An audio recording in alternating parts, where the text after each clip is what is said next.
जय माता दोस्तों, कैसे हैं आप लोग। आशा करता हूँ आप लोग अच्छे होंगे, स्वस्थ होंगे, मस्त होंगे। माँ भगवती आप सभी का कल्याण करे, आप सभी का मंगल करे। दोस्तों,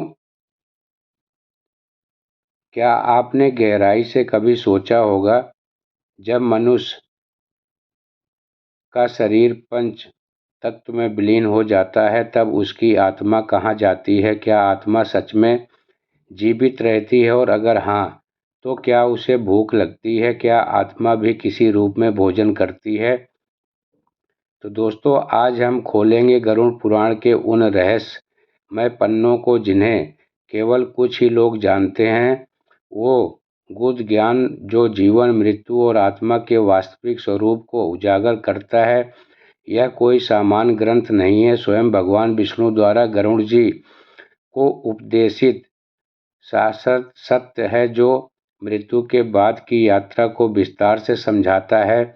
इस वीडियो को अंत तक जरूर देखें, क्योंकि अंत तक पहुंचते पहुंचते आपको केवल मृत्यु का ही नहीं, परमात्मा से जुड़ने का मार्ग भी दिखाई देगा, जो जीवन की सबसे महान उपलब्धि होगी। कथा का प्रारंभ कुछ यूं होता है। भगवान विष्णु क्षीर सागर में ध्यान मग्न थे, तभी उनके वाहन और परम भक्त गरुड़ जी वहां उपस्थित हुए। भगवान ने अपनी आंखें खोली, मुस्कुराए और स्नेह से पूछा, हे गरुड़, आज तुम अत्यंत गंभीर भाव में प्रतीत हो रहे हो।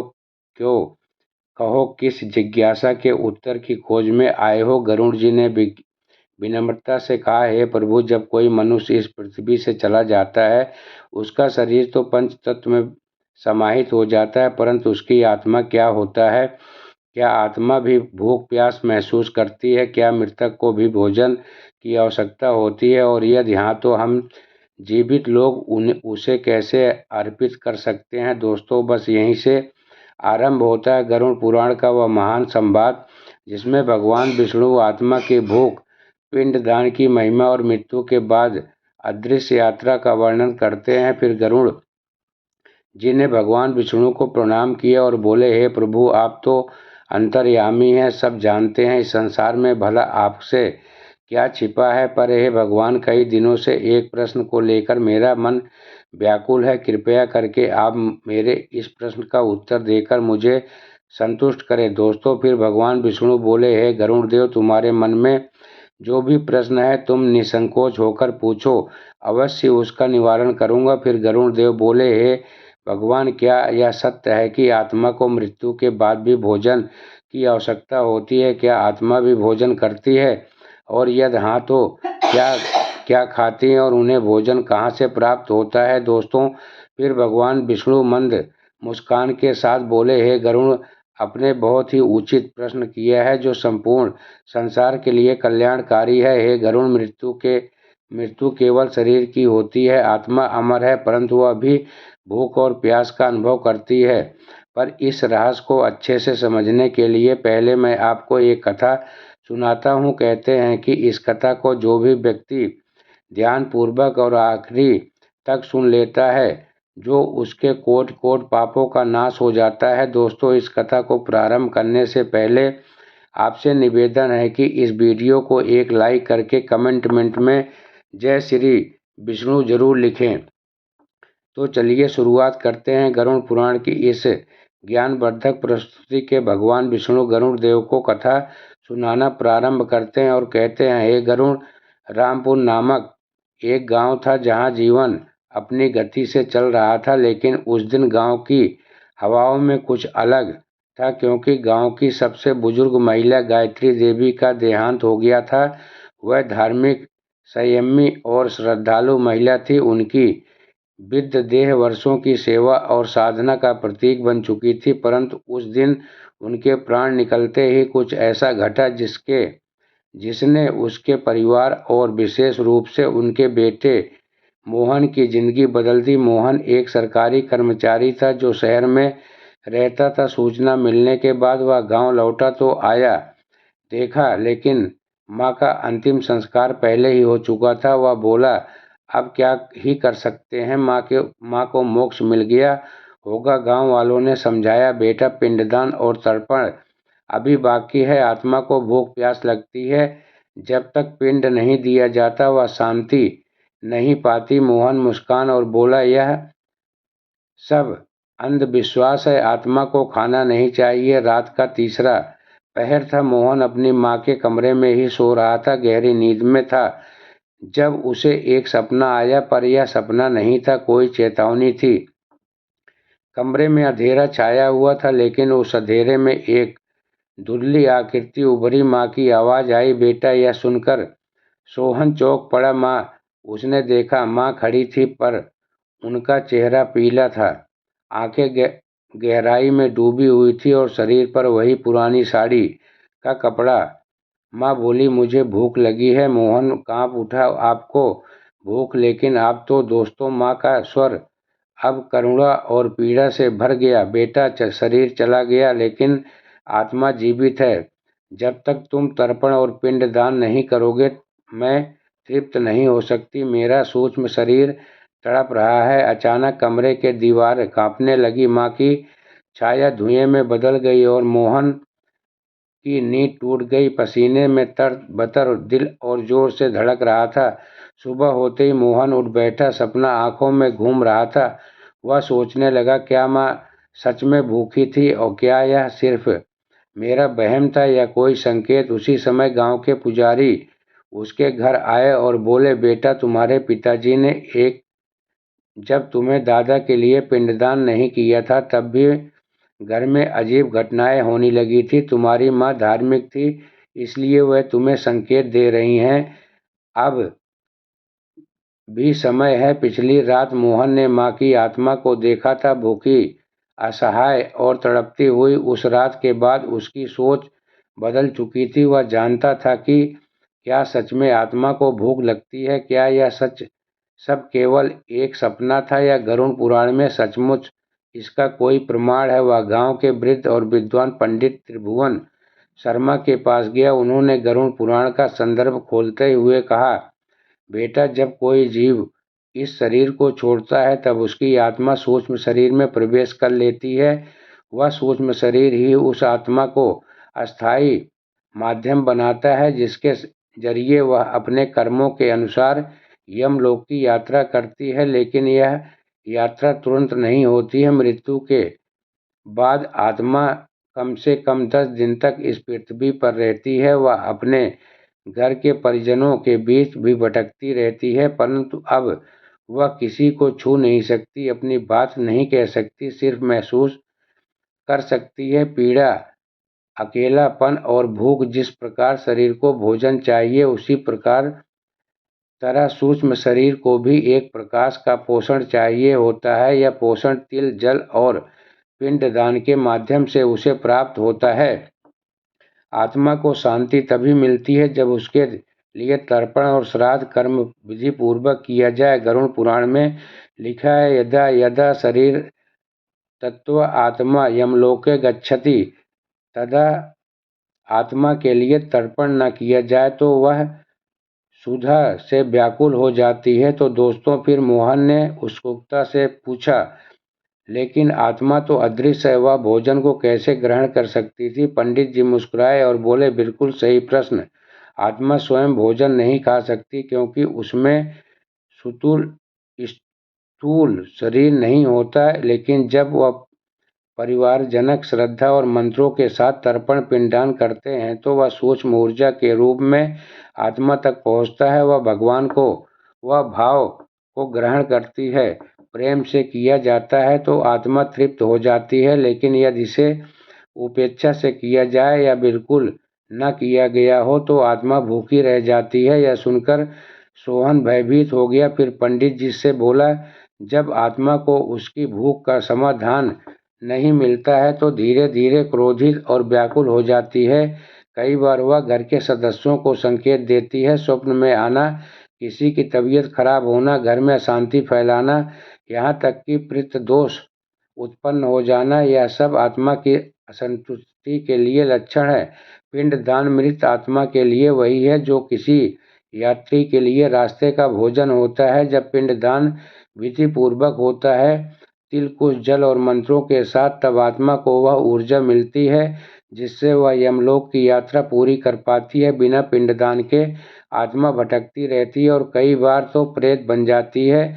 दसवें एकादशी द्वादशी दिन के किए गए कर्म आत्मा के लिए भोजन और विश्वास का कार्य करते हैं। फिर एक वर्ष तक प्रतिमा श्राद्ध और पितृ पक्ष में तर्पण किया, यह सब मिलाकर आत्मा को मोक्ष की दिशा में भेजते हैं। अब मोहन मौन था कि मैं माँ के लिए विधि पूर्वक पिंडदान करूंगा, उन्हें भूख नहीं लगनी चाहिए, यह मेरा पुत्र धर्म है। मोहन जब अब आत्मा की भूख और उसकी पीड़ा को समझ चुका था, माँ की तड़पती छाया, पंडित त्रिलोचन के शब्द और गरुड़ पुराण की शिक्षाएं, सब कुछ अब उसे एक ही दिशा में ले जा रहे थे। लेकिन अब उसके सामने प्रश्न, पिंडदान कैसे किया जाए, क्यों किया जाए और इसके पीछे का रहस्य, पिंडदान क्या होता है। दोस्तों, पंडित त्रिलोचन ने समझाया, पिंड का अर्थ होता है अन्न का वह गोल आकार जिससे तिल, जौ, घी, दूध, चावल और जल मिश्रित होते हैं। इसे मंत्रों के साथ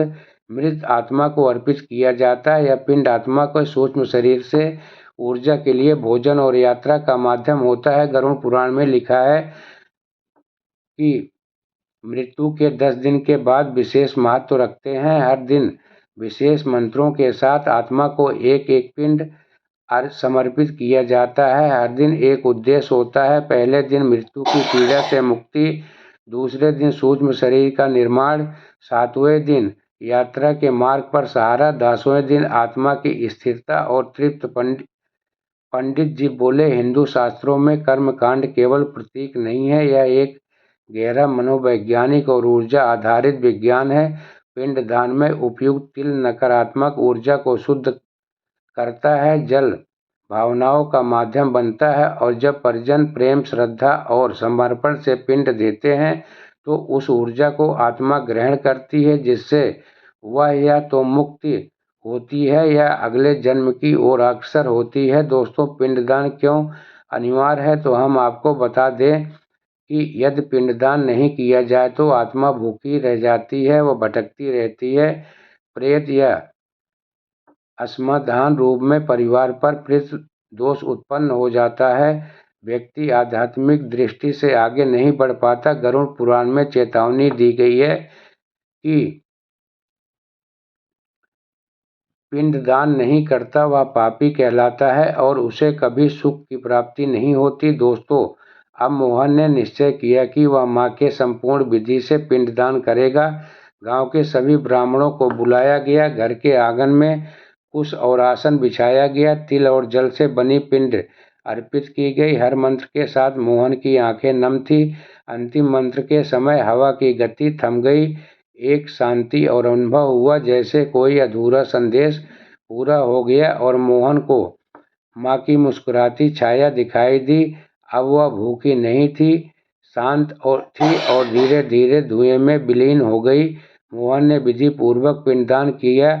माँ की आत्मा को एक क्षण के लिए शांति मिलती दिखाई दी, लेकिन पंडित त्रिलोचन के चेहरे पर अभी भी चिंता की रेखाएं थी। मोहन ने पूछा, क्या अब माँ को शांति मिल गई? पंडित जी बोले, पिंडदान तो प्रथम चरण का है पुत्र, लेकिन तर्पण और श्राद्ध कर्म आदि न किए जाए तो आत्मा पुनः पीड़ा से घिर सकती है और कभी भी प्रेत बन सकती है। सुनकर मोहन अशब्द हो गया। प्रेत का क्या? मेरी माँ भटक भी सकती थी। पंडित जी ने कहा, गरुड़ पुराण का रहस्य खोला। गरुड़ पुराण में बताया गया है कि जब आत्मा को उचित पिंडदान, तर्पण, श्राद्ध, यम के नाम की प्रक्रियाएं नहीं मिलती तो वह तब आत्मा स्थूल जगत के प्रति असस्त हो जाती है। वह संसार को छोड़ नहीं पाती क्योंकि भूख, मोह, परिवार की चिंता और अधूरी इच्छाएं उसे बांध लेती हैं।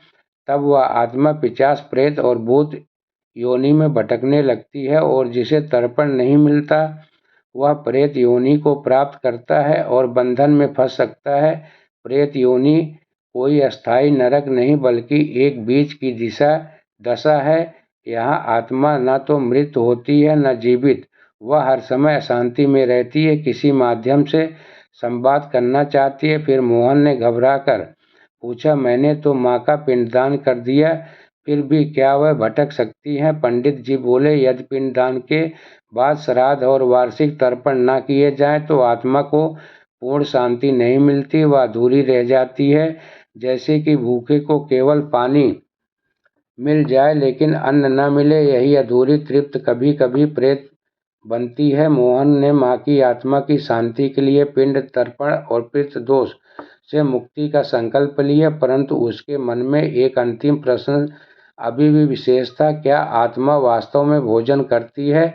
अगर हाँ तो कैसे? इस प्रश्न को लेकर वह पुंड पहुंचता ऋषि पुरोहित त्रिलोचन के पास, जो गरुड़ पुराण के ज्ञाता थे। अब आरंभ होता है उस प्रश्न का उत्तर जो मृत्यु से परे है। दोस्तों, भगवान विष्णु गरुड़ जी से कहते हैं कि शरीर छूट जाने पर भी आत्मा भोजन की इच्छा नहीं छोड़ती। आत्मा एक सूक्ष्म शरीर में विचरण करती है जिसे लिंग शरीर कहा गया है। यह शरीर भौतिक भोजन तो नहीं कर सकता, परंतु ऊर्जा रूप में अन्न, श्रद्धा और भावना को ग्रहण कर सकता है। आत्मा को कब और कैसे भोजन मिलता है?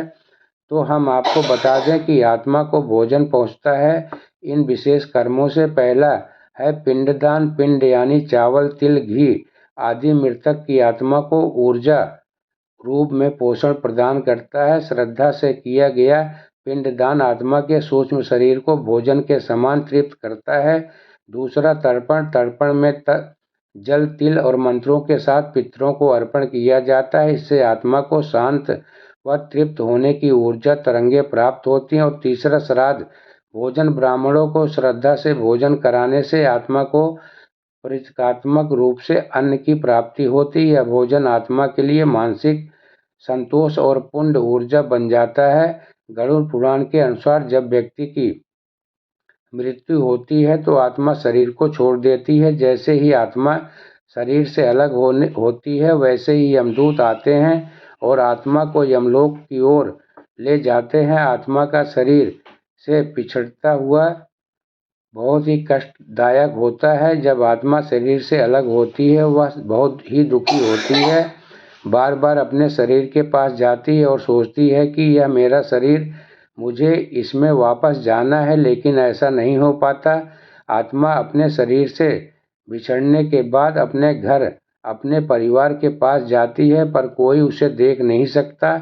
वह रोती है, चिल्लाती है, अपने परिवार वालों से बात करती है, लेकिन कोई उसकी बात नहीं सुन पाता। ऐसे में आत्मा को बहुत भूख और प्यास लगती है, लेकिन वह कुछ खा नहीं सकती क्योंकि वह अब सूक्ष्म शरीर में होती है। गरुड़ पुराण में यह भी कहा गया है कि जब तक आत्मा को विधि पूर्वक पिंडदान न मिलता तब तक आत्मा भूखी, प्यासी और दुखी रहती है।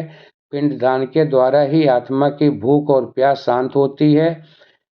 जब घरवाले पिंडदान करते हैं तो आत्मा उसे ग्रहण करती है और संतुष्ट होती है। इसीलिए गरुड़ पुराण में पिंडदान का अत्यंत आवश्यक बताया गया है।